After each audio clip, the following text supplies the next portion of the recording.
Booba était mon meilleur ami. Et même moi, je savais que ça se trouve pas à tous les coins de rue.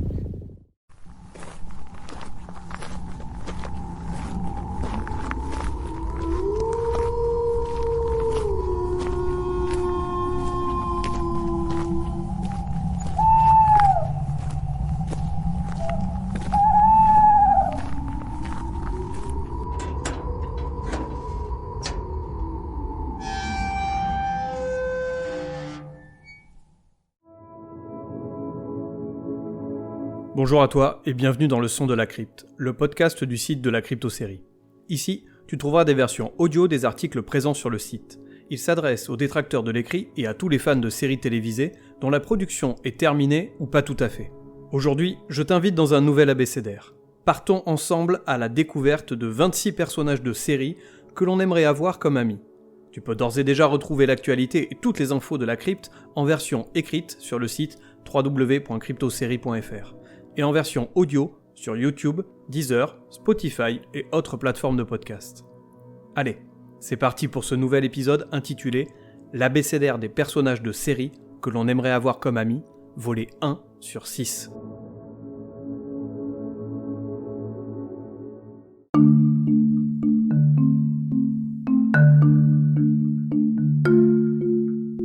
Dans la vie, il y a des personnages de séries que l'on aimerait avoir comme amis et il y a les autres. Ces personnages, qu'ils soient loufoques, adorables ou sympathiques, nous donnent envie de les connaître. Mieux, nous aimerions les compter parmi nos amis les plus chers.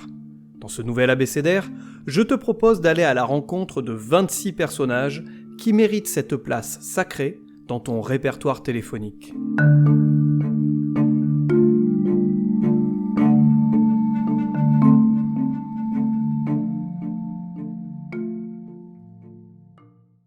Série culte, série de merde, série annulée trop tôt, série trop longue.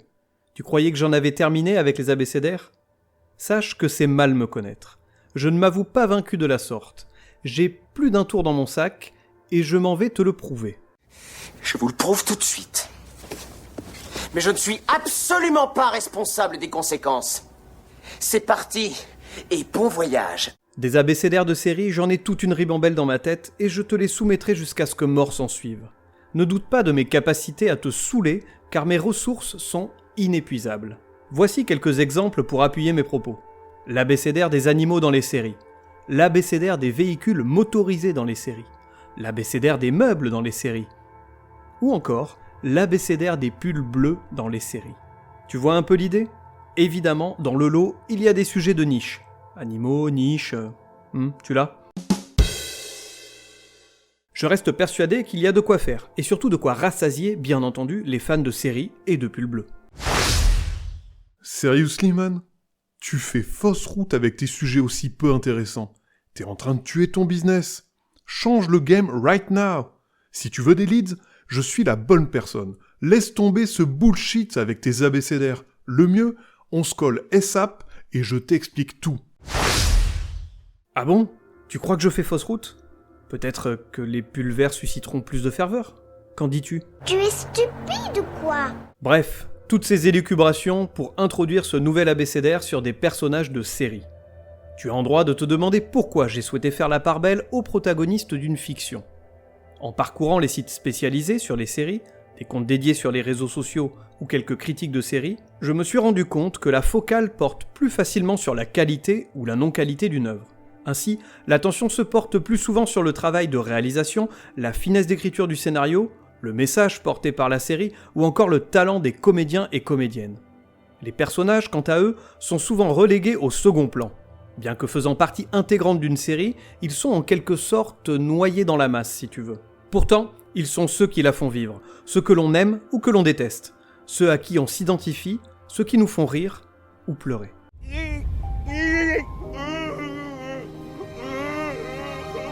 Arrêtez de me filmer en train de pleurer. Soyons clairs, avec ces propos, je ne dis pas qu'on ne parle jamais d'eux. Réécoute ce que je viens de te dire pour bien cerner mes propos. C'est tout à fait légitime de parler de l'œuvre dans sa globalité, et de ne pas porter uniquement son attention sur un personnage principal ou secondaire. Ce serait d'ailleurs assez réducteur pour la série.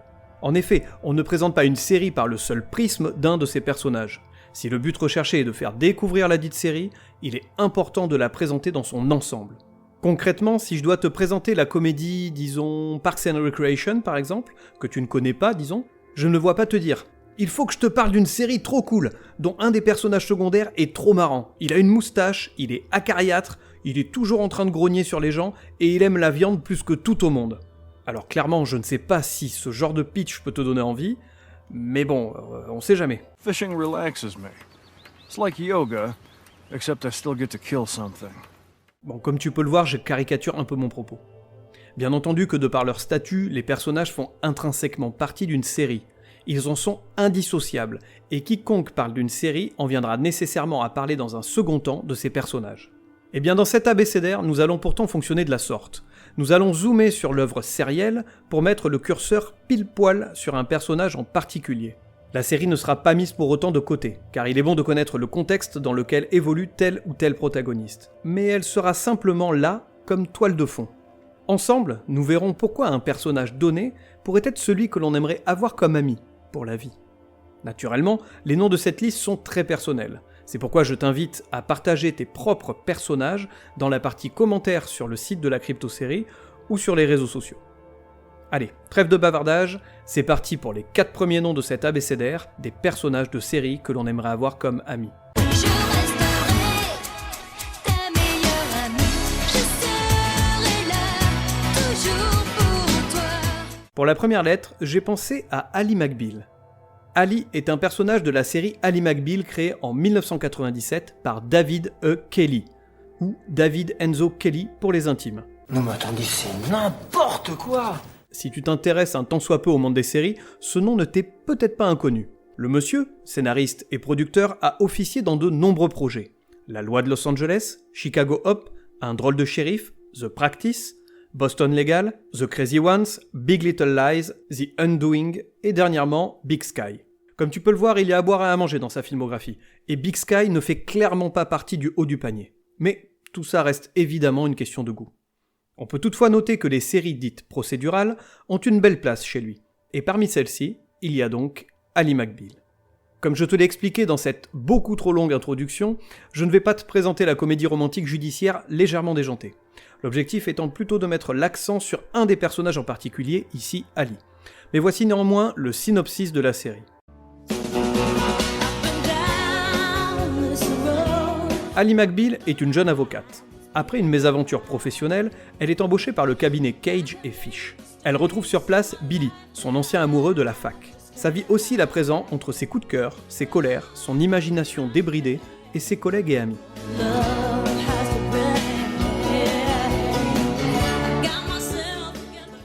Ali McBeal est ce qu'on pourrait appeler l'amie pétillante et loyale.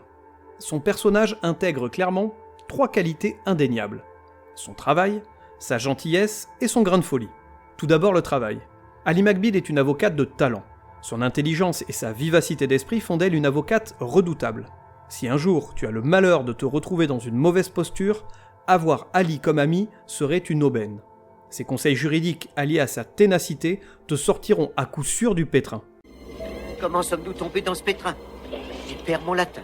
Attention, je ne suis pas en train de te dire qu'il faut te créer un réseau d'amis en fonction des avantages qu'ils peuvent te procurer.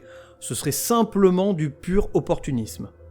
Bon, entre nous, j'ai un ami médecin, un autre policier, une amie juge, un autre banquier, et quelques potes artisans, si tu vois ce que je veux dire. Et bizarrement, je n'ai jamais aucun problème. Ah, et j'en cherche encore quelques-uns, dont un avec un bateau sur le bassin d'Arcachon. J'ai toujours rêvé d'aller faire du bateau là-bas. Si tu en connais un, n'hésite pas à venir me partager son contact en message privé. Petite merde! Salopard! Pourri! Comment ça, je suis une petite merde? Allez, passons. La deuxième caractéristique d'Ali est sa gentillesse et sa loyauté. Travaillant dans le domaine du droit, on reste donc dans le champ lexical du légal. J'ai toujours perçu Ali comme une femme fondamentalement gentille. Elle ne se permet pas de juger son prochain et fait preuve de beaucoup d'empathie. Elle n'hésite pas à aider ses amis, dont l'autre personnalité extravagante de son bureau, ils le sont un peu tous d'ailleurs, John Cage. Ensemble, ils partagent des angoisses et des excentricités qui leur permettent de se comprendre. Ils se réconfortent mutuellement et forment une belle amitié, quasi sans sentiment amoureux. Well, those of us who know Allie know her to be very old. Very odd. And I'm very odd in a special way. And I am as well. So it's symbolic that I step into the spotlight and actually sing a song, because Allie's the person who, well, brought me out. Before I knew her, I was a bit of a recluse, a lawyer savant, and she somehow convinced me, and I'm not even sure how, that people who are somehow different should not only come out, but can, in fact, take center stage. So, Allie, here I am. I'm center stage, here to sing for you. I picked something from The Music Man, which I know is your favorite, and Renee is here too. L'autre belle amitié est celle qu'Ali entretient avec Renée, sa meilleure amie et colocataire. Ensemble, elles partagent beaucoup de choses, et ce qu'elles aiment en particulier, se retrouver sur le canapé autour d'un pot de glace pour échanger sur l'amour et les hommes. Bon, certes, l'image de deux femmes qui se retrouvent en mode cocooning pour parler du sexe opposé est un peu caricaturale. On sait pertinemment que les discussions des femmes ne se limitent pas à parler de nous. Elles échangent aussi des astuces de ménage et des recettes de cuisine, l'évidence même, non ?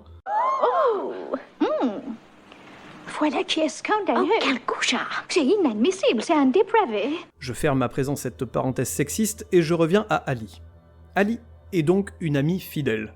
Elle sait écouter, conseiller et réconforter ses amis.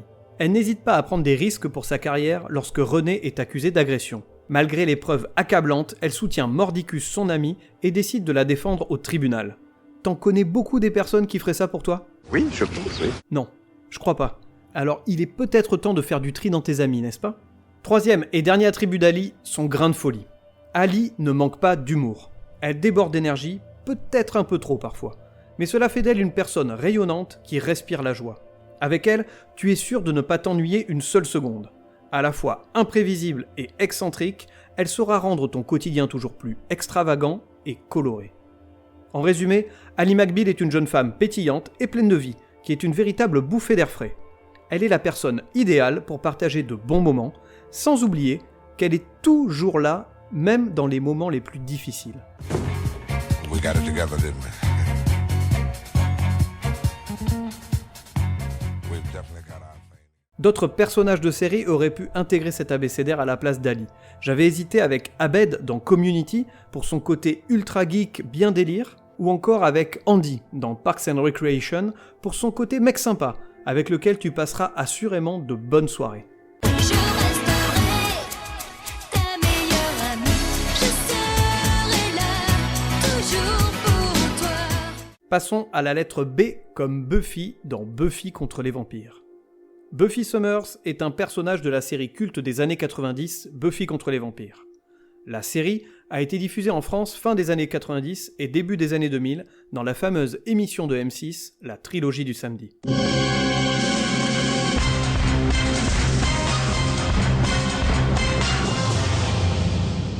Elle se compose de 7 saisons pour un total de 144 épisodes. Voici son synopsis.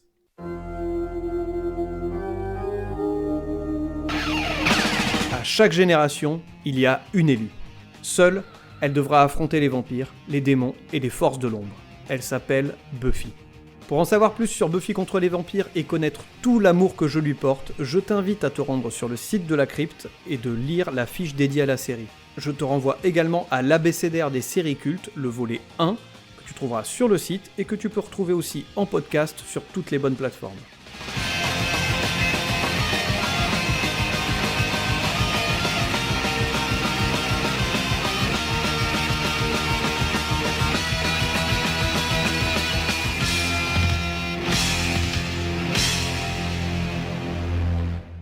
Avec Buffy, on pourrait parler d'une amitié à toute épreuve. Buffy pète des crocs de vampires et autres créatures maléfiques à tour de bras. Ses capacités physiques, on les connaît toutes et tous. Ouais, elle est bonne. Et surtout quand elle danse avec l'autre tueuse, Face, dans le bar, là. Il m'a bien excité cet épisode. Kim, tu sais, ma cousine, eh bien, je l'ai attrapée dans le foin dans la grange du pépé après l'épisode. Je te dis pas ce que je lui ai mis dans... Hop, hop, hop, on s'arrête là tout de suite, mon petit. Putain, mais je sais pas d'où tu sors, mais... Tu me fais penser à quelqu'un. Tu ne jouerais pas du banjo par hasard ?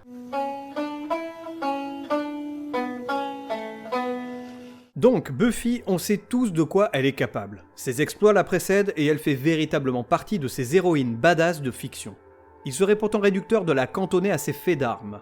Même si, soyons honnêtes, tu sais qu'avec une amie comme Buffy, tu n'as plus à t'inquiéter que de gros lourdeaux viennent te draguer avec insistance dans la rue, ou que des gredins, oui, j'emploie un langage de vieux, ça me plaît, tentent de te racketter. Elle bottera des culs pour te sauver, tu peux compter sur elle à 100%. Hey, Buff. Need a hand? No thanks. I'm good. Buffy est aussi une amie fidèle, et malgré quelques querelles qu'elle a pu avoir ici et là au fil des saisons de la série, elle revient toujours aux sources, à savoir auprès de ses plus chers amis, Alex et Willow. Elle est donc prête à tout pour protéger ses amis et sa famille. D'ailleurs, on ne compte plus le nombre de fois où notre célèbre tueuse a risqué sa peau pour les sauver. Le sacrifice est une notion qu'elle côtoie nuit et jour. Avec elle, tu n'as plus rien à craindre, à moins que ce soit elle qui attire les ennuis. Finalement, réfléchis bien avant de l'intégrer dans ton cercle d'amis. Tu risques peut-être d'avoir des ennuis. Bon Dieu, mais c'est bien sûr. À l'instar d'Ali, Buffy est une jeune femme pleine d'humour. Elle a toujours le mot pour rire, même dans les moments les plus sombres. Elle apporte un peu de légèreté dans un monde qui semble parfois crouler sous les lugubres dessins des êtres maléfiques. Ainsi, elle donne de l'espoir et du baume au cœur de ses compagnons, tout en les poussant à se dépasser. Et ils savent lui rendre la pareille, lorsque sa fragilité reprend le dessus. Buffy a su construire une belle amitié qui lui permet de surmonter les obstacles que la vie met sur son chemin. En somme, Buffy Summers est une amie sur qui tu peux compter en toutes circonstances. Un soutien indéfectible et une source d'inspiration. Avec elle, tu affronteras sans sourciller chaque défi de la vie. Et le petit cadeau dans tout ça, c'est qu'en plus, elle t'apprendra à manier un pieu. Et ça, c'est quand même la classe. Oui, c'est pas mal du tout, même. Pour la lettre B, là aussi, il y avait d'autres personnages que j'aurais pu intégrer. Il y a notamment Barney, dans How I Met Your Mother, si t'es célibataire pour aller trouver ton ou ta future partenaire de la soirée. Il peut t'aider. Ou pas. Okay, meet me at the bar in 15 minutes, and suit up! Il y a aussi Bender dans Futurama si tu n'as aucune limite dans ta vie et que tu souhaites tester tout ce qui pourra détruire ton foie, voire ta vie. Le parfait acolyte pour une bonne soirée défonce. J'aime bien Noël, c'est un excellent prétexte pour se prendre une bonne cuite. Il y a Betty dans Ugly Betty, car elle est une fille gentille, attachante et prête à tout pour sa famille et ses amis. J'avais pensé également à Bill Henrickson dans Big Love, car le mec il a 3 femmes, voire 4 à un moment. Et avec tout ça, il peut bien t'en prêter une, non? Votre vision des femmes est archaïque. Mais quand même, il a 4 femmes. Le revénard. Et enfin, il y avait aussi Brie Van de Camp dans Desperate Housewives, car c'est toujours pratique d'avoir une amie prête à faire ton ménage et à te cuisiner de bons petits plats.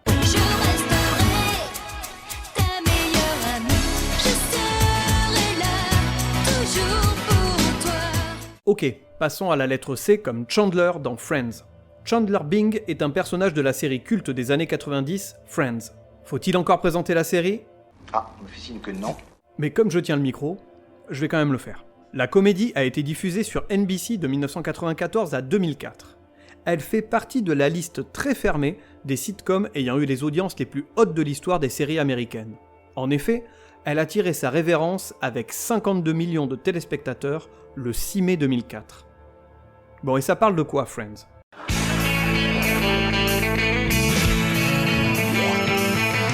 New York. 6 amis de 26 ans vivent leur quotidien rythmé par le travail, la famille, les amis, les amours, les bonheurs et les malheurs. Nous les suivons dans leur appartement, dans leur bar fétiche, le Central Perk ou ailleurs. Toutes ces tranches de vie vont être suivies pendant 10 ans.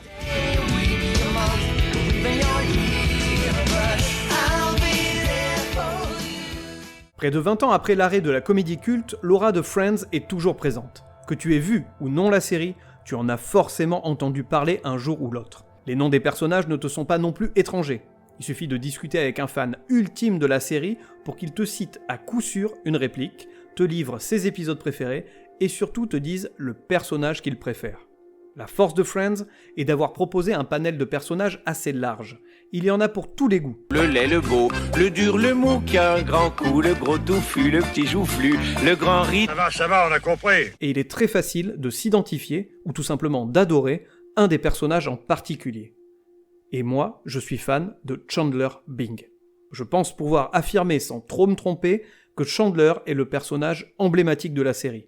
Pour ma part, il pourrait même être le type de mec que j'aimerais avoir comme ami. En tout cas, certainement plus que Joey qui tenterait à coup sûr de me piquer ma meuf. Hey, how you doing? Bon, dans tout ça, quelles sont les qualités qui font de Chandler Bing le parfait ami? Tout d'abord, Chandler est un ami qui sait écouter. Il est toujours prêt à réconforter ses amis. À ce soutien moral, Chandler n'hésite pas à mettre la main à la poche. Durant de nombreuses années, il subvient ainsi aux besoins de Joey, l'accompagnant et le soutenant dans son projet de devenir un célèbre acteur. Alors combien d'argent a-t-il mis sur la table pour lui venir en aide? Ce montant n'est jamais vraiment communiqué dans la série, mais un fan hardcore de la série s'est amusé à faire ce calcul. Tu trouveras le lien vers le site qui en parle sur le site de la Crypto-série.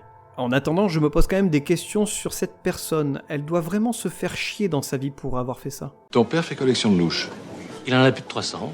Ça l'occupe bien depuis qu'il a pris sa retraite. Mais c'est intéressant, ça.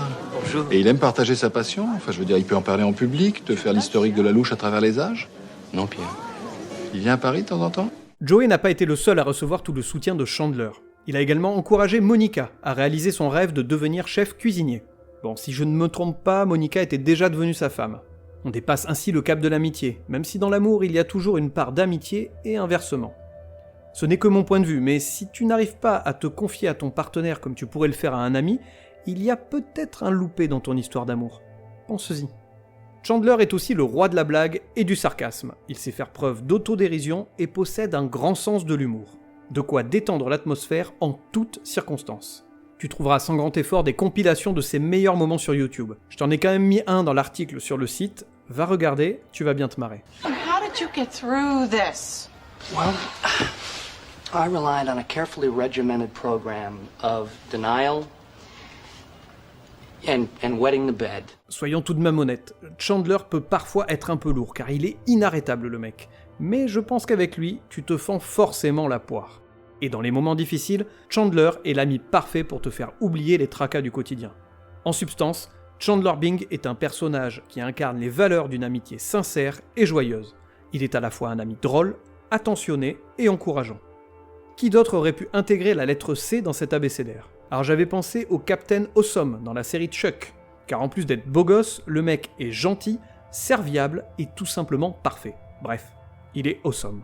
Il y a également Sissy dans New Girl, car en plus d'être magnifique et toujours souriante, elle est une amie fidèle, toujours de bons conseils. Et cerise sur le gâteau, elle supporte les frasques de Jess. Je lui tire vraiment mon chapeau, parce qu'au fil des saisons, Jess est imbuvable. Et enfin, j'avais pensé à Cersei Lannister, oui, car elle couche avec son frère. Et qui ne rêve pas de pouvoir faire ça? Quoi? Qu'est-ce qu'il vient dire? Pour terminer ce premier volet, nous allons du côté de la lettre D avec Daria.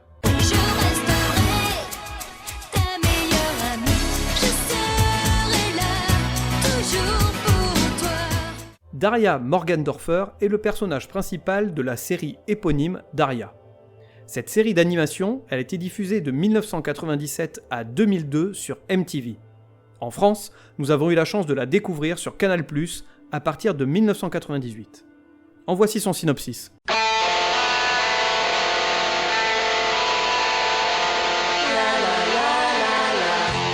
Daria est une jeune élève surdouée mais sarcastique qui emménage à Lawndale avec sa matérialiste de sœur Quinn et ses parents Jack et Helen. Grâce à son ironie exacerbée et sa décadence, elle se lie d'amitié avec Jane, jeune artiste partageant le même sens critique.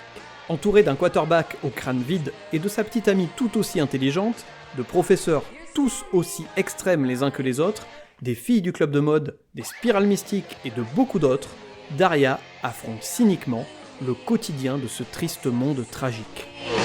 Excuse me. Excuse me. I got to be direct. It's like a big train wreck. À l'image de Chandler, Daria excelle dans la pratique du sarcasme. Le sien est nettement plus piquant que celui de Chandler. Elle n'hésite pas à s'en servir pour frapper là où ça fait mal. Ça fait mal, hein, oui. Je sais, c'est insoutenable. Mais encore faut-il comprendre son propos caché. Et ce n'est certainement pas le cas de Kevin et Brittany, deux des élèves de son lycée. Il faut dire qu'ils sont assez limités ces deux-là. De parfaits candidats pour des émissions comme Les Anges, Les Marseillais et autres conneries du genre. Permets-moi un petit aparté que je vais adresser à toutes les personnes qui regardent ces émissions débilitantes. Sortez-vous la tête du cul et éteignez votre putain de téléviseur. Pour regarder ces niaiseries, vous devez déjà avoir le cerveau atrophié. Ne poussez pas le vice jusqu'à la lobotomie. On ne pourra plus rien pour vous ensuite. Bon, et puis en fait, on s'en fout complètement. Finissons-en de suite. Allez mater ces émissions de merde, ce sera pas une grande perte pour l'humanité. Bande de crottes de braillards de demeurés. Vous êtes tous des cons. Revenons à Daria. Son sarcasme, couplé à son indifférence, sa constante pour garder son sérieux, sa franchise et une tenue toujours très sobre, voire austère, exacerbe la froideur que Daria peut dégager au premier abord. Je déteste tout le monde. Donc une jeune fille qui semble difficile à cerner pour beaucoup. Pour ma part, je suis plus enclin à aller vers ce genre de personne plutôt que vers la soi-disant star du lycée. Elle sait rester à sa place, elle ne pète pas plus haut que son cul, et ne passe pas son temps à faire chier les autres. Elle les remet à leur place, certes, mais c'est différent et éminemment plus juste. Il s'appelle Juste Leblanc. Ah bon, il a pas de prénom? Je viens de vous le dire, Juste Leblanc. Soyons clairs, ce trait de caractère est d'autant plus appréciable lorsque la personne a un minimum de jugeote. Un abruti ne fera jamais mouche avec un sarcasme peu fin et inculte. Voilà, toute la journée. Il pue, il pète, il lâche des ruines. Tiens, l'autre jour à table, il devient tout bleu. Il est en train de s'étouffer avec un os de caille, cet abruti, hein? Il tousse, il crache, il retousse, et bingo, il me dégueule dessus. Vous le croyez, ça? Daria est l'antonyme de cette personne. Elle brille, elle, par son intelligence. Elle ne cherche pas pour autant à montrer une certaine supériorité, mais elle ne se laisse pas faire et n'hésite pas à utiliser toutes ses qualités pour aider ses amis, et même sa sœur, Quinn, c'est pour dire. Enfin, Daria est une amie sur laquelle tu peux compter, et j'en veux pour preuve l'amitié qu'elle a tissée avec Jane. Malgré quelques désaccords idéologiques ou autres, les deux jeunes filles se respectent. Daria souhaite avant tout le bonheur de sa copine, et n'hésite pas à sacrifier ses sentiments pour un garçon afin que Jane soit heureuse. T'en connais beaucoup des amis qui feraient ça pour toi ? Oh, je ne sais pas, peut-être Lord Voldemort. Parce que j'en suis sûr que ta copine, tu sais, Anne-Clotilde, j'en suis sûr que si elle le pouvait, elle se taperait ton mec, et peut-être même ton père avec. La salope. La salope. Oh la salope. La salope. Oh la salope. La salope. Alors tu vois, tu ferais mieux d'avoir des amis comme Daria. C'est compris? Mais est-ce que t'as compris? Oui, je presque voudrais. En tout cas, moi je l'aime bien Daria. Et c'est pour ça qu'elle figure dans cet abécédaire. Mais j'ai quand même hésité avec d'autres personnages. Il y avait Dexter Morgan, dans Dexter. Car si tu n'es pas un serial killer, il ne te fera rien, et il pourra même te sauver si un méchant s'en prend à toi.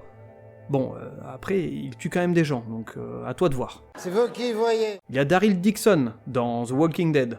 Car malgré son côté badass, Daryl est un ami fidèle, qui sera un véritable atout lors d'une attaque de zombies. Car ne nous l'aurons pas. L'heure de l'apocalypse est proche, les amis. Je m'appelle Sylvain Durif, et mon nom au plan cosmique c'est Oriana. Toi tu vas ta gueule fermée. Et enfin, il y a Dean Winchester dans Supernatural. Mais pour celui-là, je spoil légèrement. Nous aurons l'occasion de le retrouver plus tard dans cet abécédaire.